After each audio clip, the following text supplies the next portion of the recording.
Hi, I'm Ferdy Serum, and I want to invite you to a book study for co-creators. I've just finished reading Collaborating with the Enemy by Adam Kahane, and I see how it intersects with the work that we're doing. So let's exhale for a minute. When we breathe out, we're expressing, which, as Kahane would point, is asserting. And when we breathe in, we're receiving, or as he would call it, engaging. Kahane notices that all humans are driven by two imperatives: the drive to become who we are, power or purpose, asserting the ability to achieve purpose and effect change, and love, the drive to unity or engagement. As we cycle between them, our hands give us all the power that we need to navigate these changes, and that's where the intersection is with our work. Both our model and Kahane's model recognize that conflict is an essential element of connection and cannot be ignored.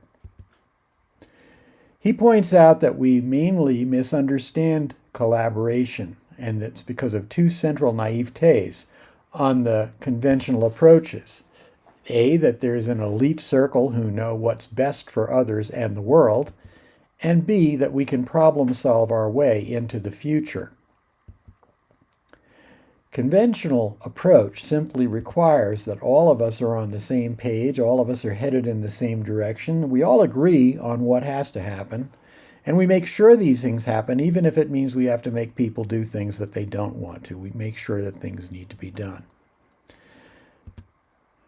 We misunderstand collaboration because it is a thing, but it's a thing like fire. It only results when interdependent conditions are present, sparked, and sustained.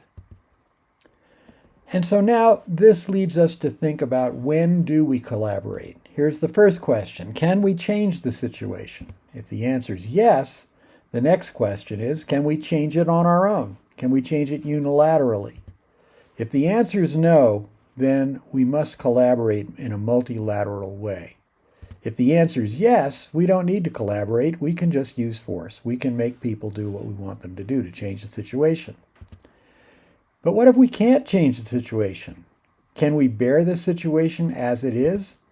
If the answer is yes, then we adapt. Again, a unilateral decision. And if the answer is no, then we exit, because we always have that choice. So there are four choices about collaboration, of which collaborating is only one.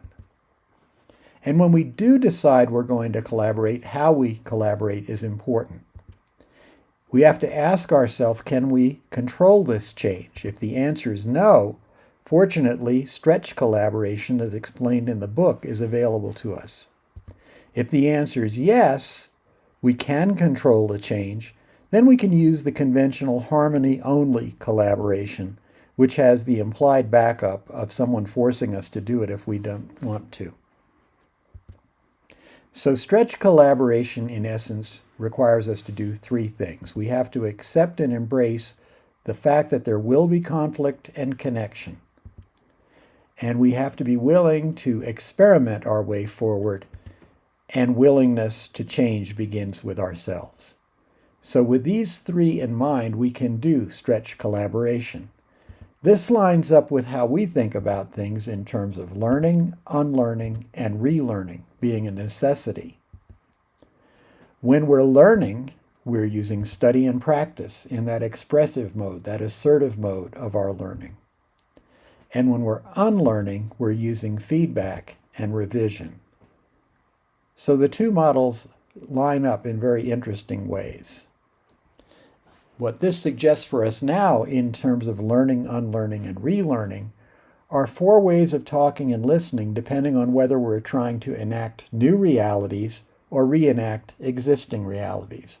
One is like gravity. So when we're hearing people say, in my opinion, they're using the debating modality, our role is to listen from the outside, objectively and factually, to hear what's being said.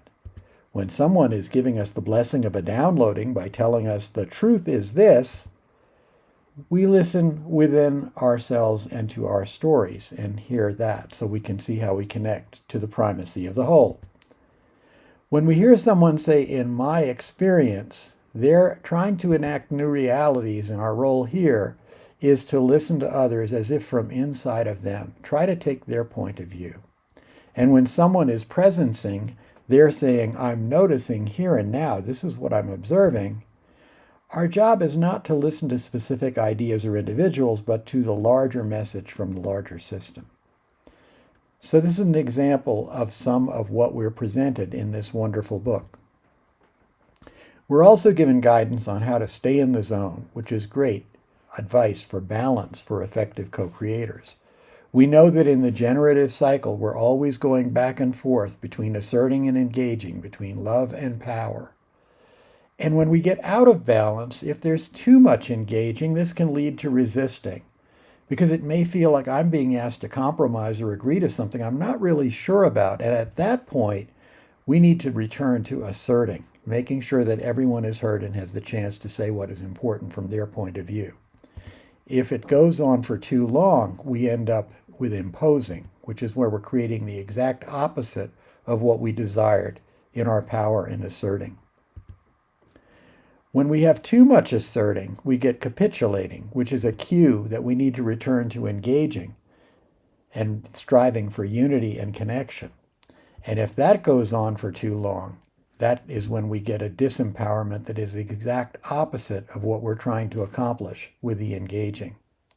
So there's a lot of great insights in this book, and our discussion will be about how we can benefit from what is shared in the book. I hope you'll consider joining. Thanks a lot.